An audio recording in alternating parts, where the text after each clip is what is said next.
number. You need to find the unit rate for 1, 2, and 3.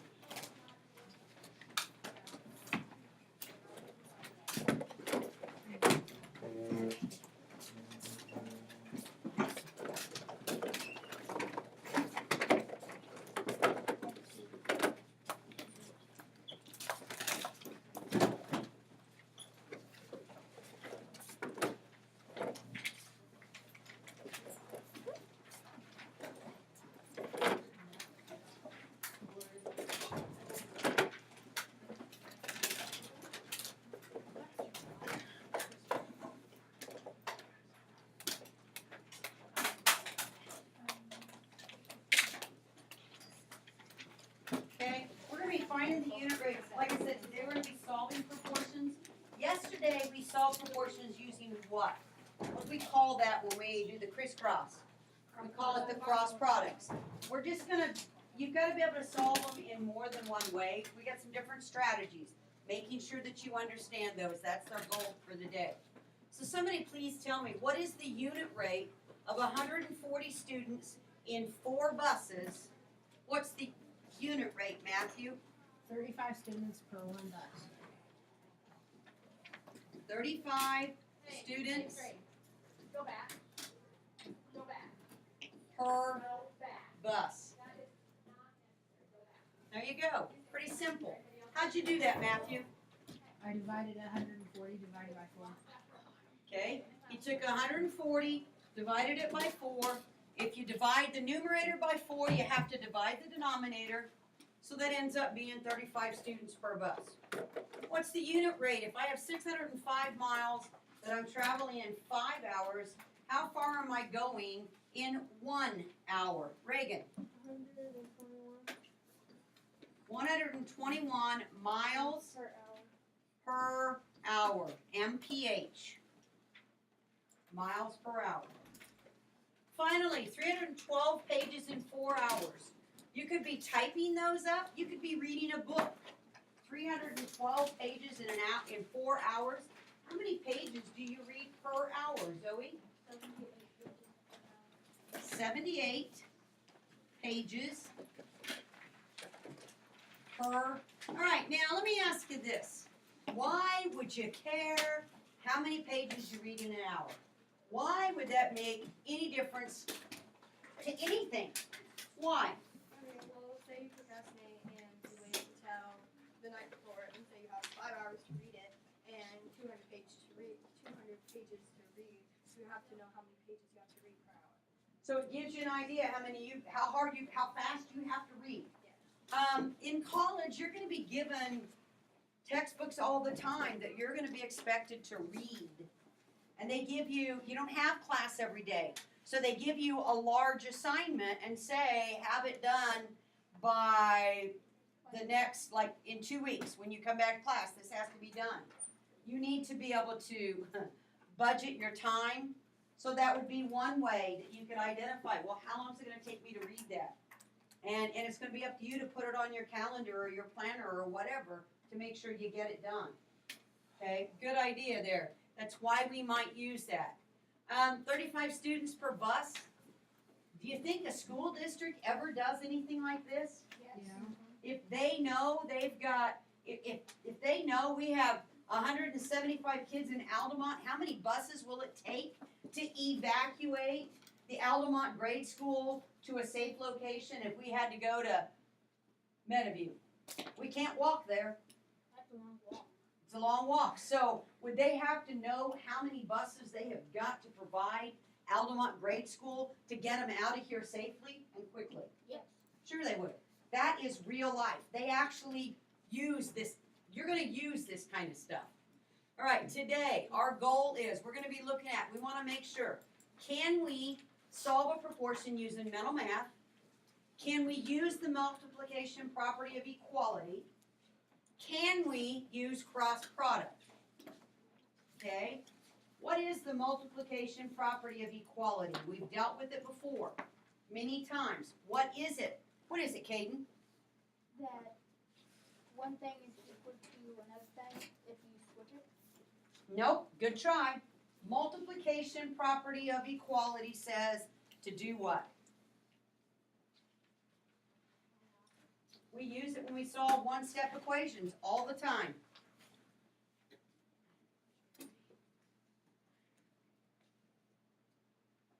Whatever you multiply one side by, you have to multiply the other side.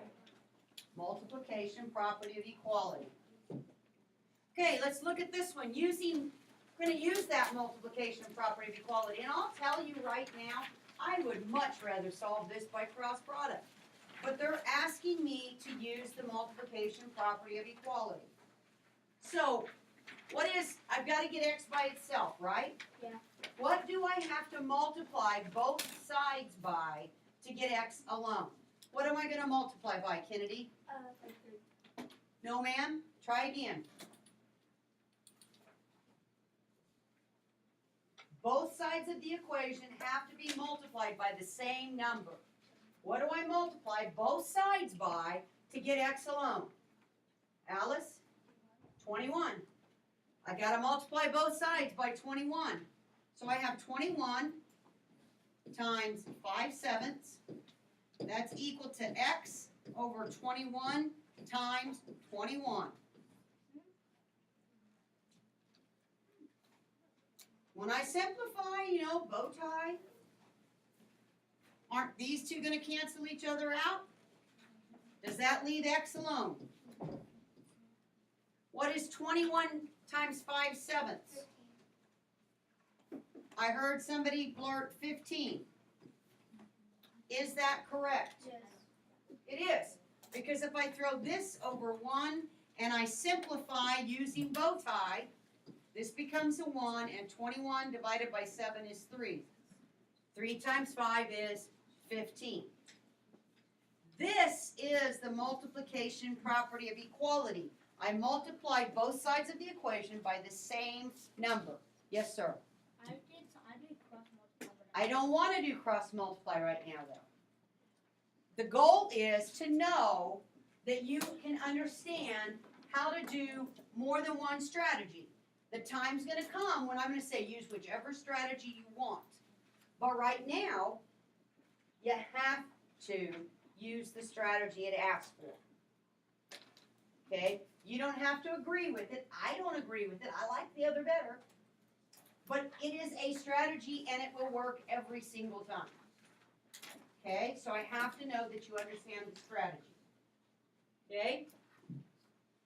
So, use the multiplication to solve the proportion.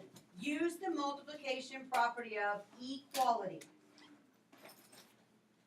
I know. Let's do number 1 together again. What do you multiply both sides of the equation by to get W alone? Trenton? I multiply both sides times 6. You are absolutely right, Trenton.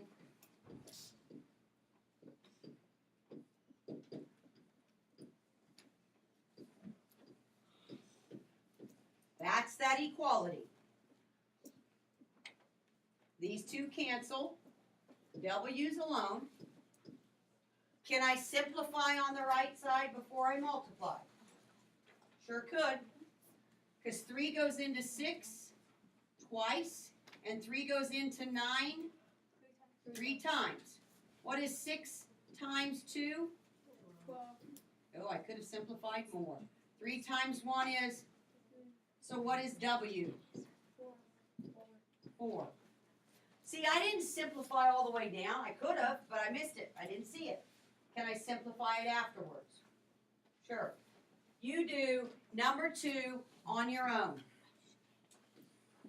Everybody has to do number 2 using the multiplication property of equality.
Somebody tell me, how do I do number 2? How do I do number 2? Somebody that hasn't talked to me, John. So it's 15 times 12 times. And I'm gonna write it this way, is that okay with you? Yeah. And then that was, yeah, Times, 15. good. And then, on, Tell me how you did it, just tell me what you did. on that side, I canceled out 15 and 15. These two you reduced, On the other side. on this side. Yeah. He said I got 15 and 15, so that becomes 1, I agree. And that leaves me with this all by itself, doesn't it? And Okay, then what'd you do on the other side? I went to the other side and I reduced 15 and 10 because 5 can go into 15 3 times. And then 5 can go into 10 2 times. Okay, And I multiplied 3 times 12, which I got 36, and divided it by 2, and that equals up to 18. Which A equals 18. good job. Nice job, very well done, very well explained, that's awesome. Okay, and I realize cross product is a lot quicker for me, but I gotta do what it asks me to. Okay, doesn't matter how I feel, I gotta do it. Alright, what about number 3? Hey, you guys get number 3 down, or somebody wanna talk me through number 3? Somebody talk to me about number 3. Michaela. Multiply both sides by 6. So I'm gonna have 6 over 1, is that okay? Times y over 6. 2/4 times 6 over 1. Okay, now what do I do, Michaela? Simplify the first y over 6 and 6 over 1. That leaves 6 and that 1. So now I have y. What do I do on the other side? Simplify 6 and 4 because 2 can go into 6 3 times and 4 can go into 4 2 times. Okay. What do I do next? Simplify the 3 and the 2, that would be 6 and then over 2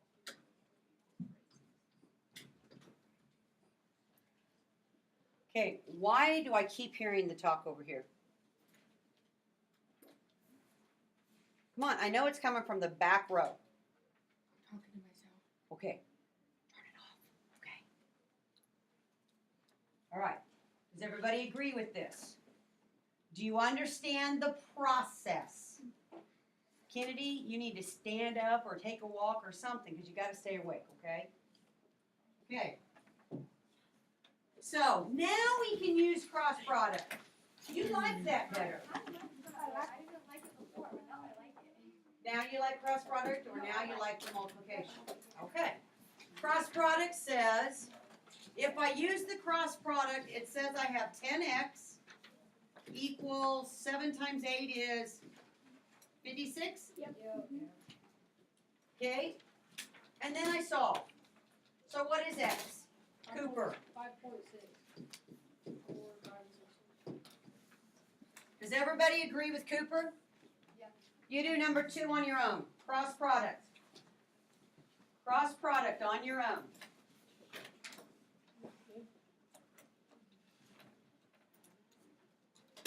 I know.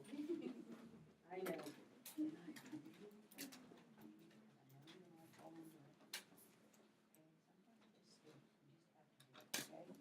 We don't have to understand, we don't have to agree, we just gotta do it.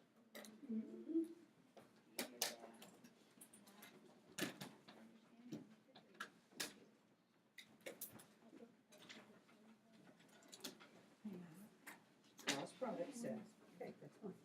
Cross product says, let me write it this way. It says,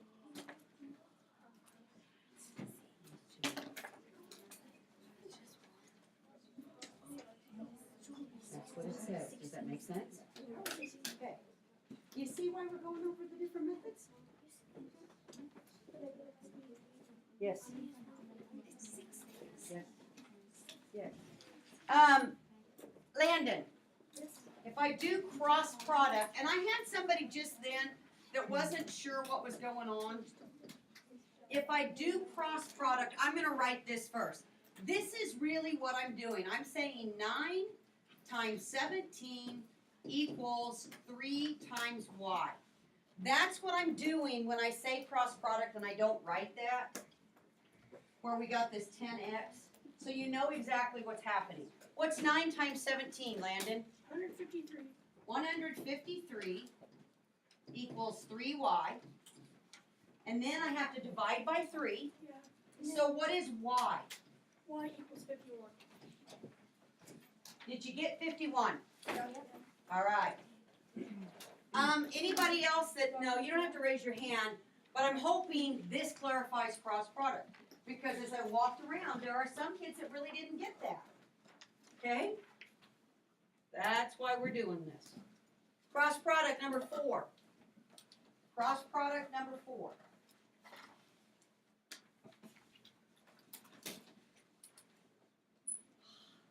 Savannah, talk to me.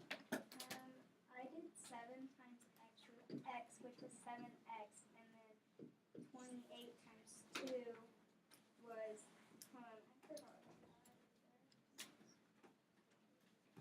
was 56 divided by 7 was 8. You rock. And it feels good. Kicking math butt. Number 5. Who's got number 5? Well, who wants to work number 5? Gonna work number 5, Kennedy? You just want me to Tell me what to do. Okay, so you're going to want to do 5 times 6, which equals 30, and then 12 times y, which equals 12. Good. And then divide 30 by 12. And what do you get?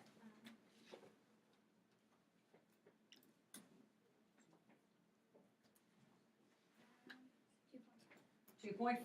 Nice job. Everybody agree with that? Yeah. Okay. Sophia? Woohoo. She's going, no. No. Okay. We're going to work. Zane wants to save you, Sophia. You want me to let Zane save you? Okay, Zane, tell me the steps here and how to do this. We want to make sure everybody else gets it too. You go to the top and you do 40 divided by. What? I do 40 divided by 15. Okay, whoa, Zane, I'm not gonna let you go there, buddy. Because we're doing cross product. We have to do cross product. Will you please help me out with cross product? What am I gonna do? You do 40 times 6, which is 240. I'm gonna show this one. And you said that was 240? Okay. What do I do on the other side? You do 240 divided by 15. I'm not doing it yet. Nope, not doing it yet. What is cross product? I got cross product for one part. You would put 15 times z plus 1 in parentheses. And then you do 240 divided by 15. Nope, not yet. Because what do I got right there? Oh, I know what you're saying. You're simplifying first, aren't you? That would work. She says I'm going to divide out 15. Can I divide out 15? Sure I could, and I agree with you. I sure could. I could say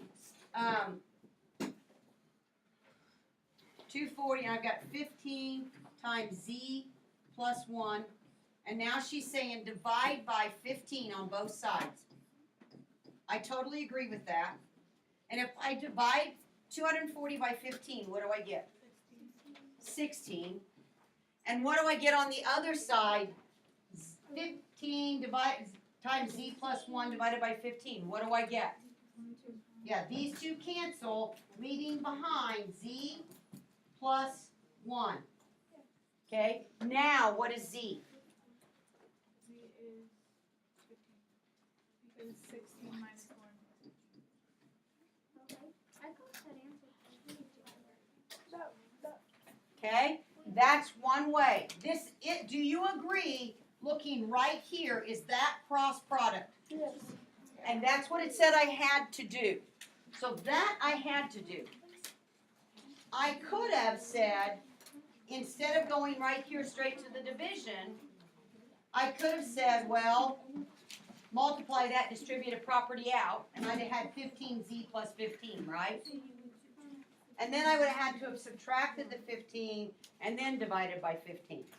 Either way, I'd have come back to the same answer. But I had to have this step. Had to, because it told me cross product. Okay, Zane? That's why I said I wouldn't let you go there yet. Okay, do you have a question? Yes. I 40 times 6 was 240, and then added the 1 to the 15, which made 16Z divided by 240.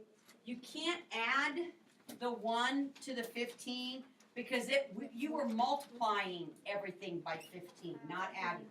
Okay? They probably won't work out. Here's what I heard you say. I heard you say that you had this. But then I heard you say that you had, wait a minute, you had Z plus 16? I did change it to 16 because I added the 1 to the 15. Ah, you can't. Okay. Because you're saying 16Z right there. Well, what is 240 divided by 16? It's 15. That was a fluke. I know. That is nothing but a fluke because you can't do it That's a that way. coincidence. That's what Dart was trying Okay. to tell me. I was like, you I can't do it said that puppy way. dog. Have you ever seen that movie that's called Fluke? What's I actually think I have the DVD here. I think it's one I brought to school. coincidence? Okay, let's look at it. We got a graph. Oh well, big deal. The graph shows the toll Y due on a turnpike for driving X miles. Your toll is $7.50. How many kilometers did you drive? I need to figure out a unit rate first. Well, no, I wouldn't have to, but I would. Let's see, I gotta think of it as a ratio though, right?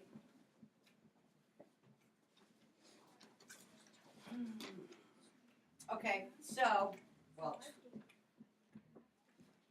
doesn't it give it to me right there in the picture? Yeah, how many kilometers did you drive? It gives it to you. Well, no, it's in miles.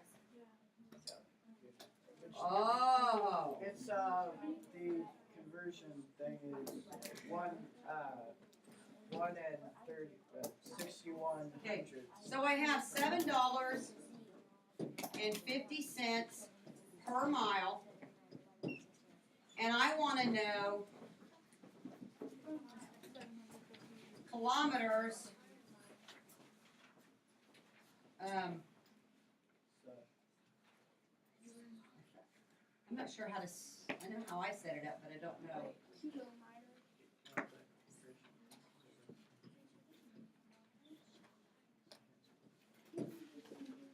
For 1 kilometer. Okay? I gotta know what it would cost me for 1 kilometer. You say, and Tanner said I went to my, the back of my textbook, and going from customary, which is our United States miles, to kilometers, it's 1.61 kilometers. Okay? It was $7.50 for how many miles? Okay? And I need to convert that to kilometers. And you said it was 1 point.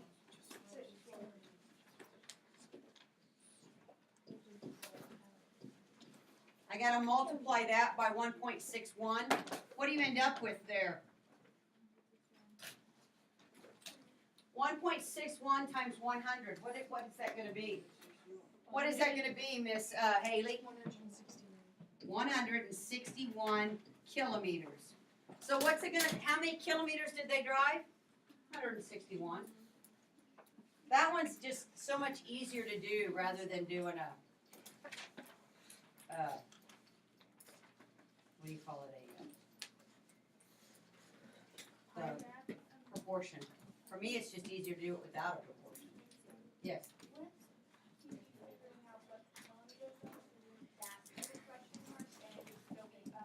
Yeah, it should have been 1.61 miles per kilometer, which is my X, because that's what I was looking for. Okay. All right, let's go. We've almost done with this. Okay, we're converting. This is all we're doing. Write and solve a proportion to complete the statement. Round to the nearest hundredth, if necessary. I don't like doing these this way.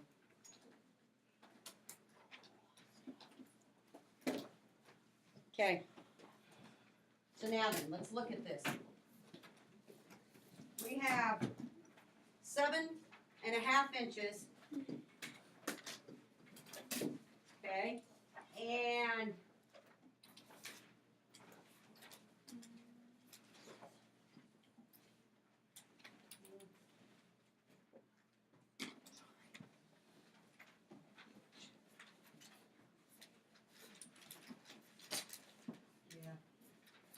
I am not writing it as a proportion. I know I've got 7.5 inches. How many centimeters is 7.5 do I have in 1 inch? What's my conversion? 2.51? Okay, going from inches to centimeters. Altogether, how many centimeters do I have then? What is 7.5 times 2.54? I'm looking for centimeters. Mr. Wesley. 19 and 5 hundredths.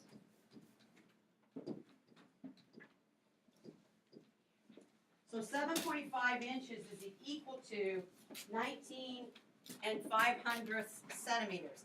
Here's the deal on this one. You have to use the back of your book. You have to pay attention to which conversion you're doing. Are you going from standard to metric or from metric to standard? Because pull out your book right now, everybody. Look at the back of the book. Look at the back of the book, everybody. This makes a difference. Here's two that I know of. Says 1 quart equals 0.95 liters, and then 1 liter equals 1.8.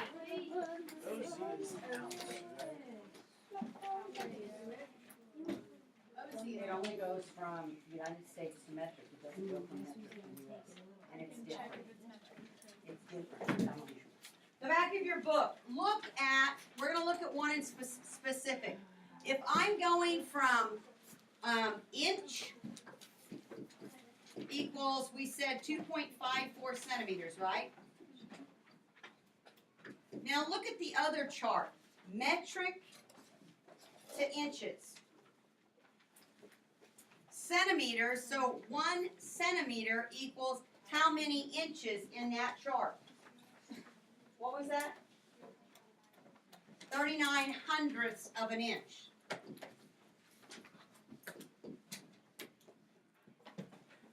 Do you see why it makes a difference which chart you use in the back of that textbook? Because they're not going to give you the same answer. Okay? And that's one of those things that I have struggled with since I started teaching math. Because it doesn't make any sense to me. What'd you say there? Doesn't make sense, does it? It's like Nobody's been able to tell me that one. So all I'm telling you is make sure you pay attention to which one you're using so you get the right answer. And I would show the work because then when we go to grade it, if we can see what you did, I can help you out there on your grade, okay? Okay? So if we were going to go from liters to quarts, look at your metric. 1 liter equals how many quarts? What's the conversion? 1 liter equals how many quarts? Mr. Chihuahua, talk to me. 1 and 6. 1 and what? 1.6. Okay.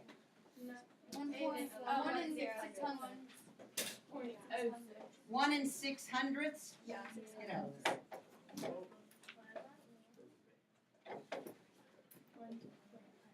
Like that, right? So if I have 2 liters, how many quarts do I have? 2 times 1.06 equals 2 12/12 of a quart. Does that make sense, how to do it? Does that make sense? Okay? There's your assignment.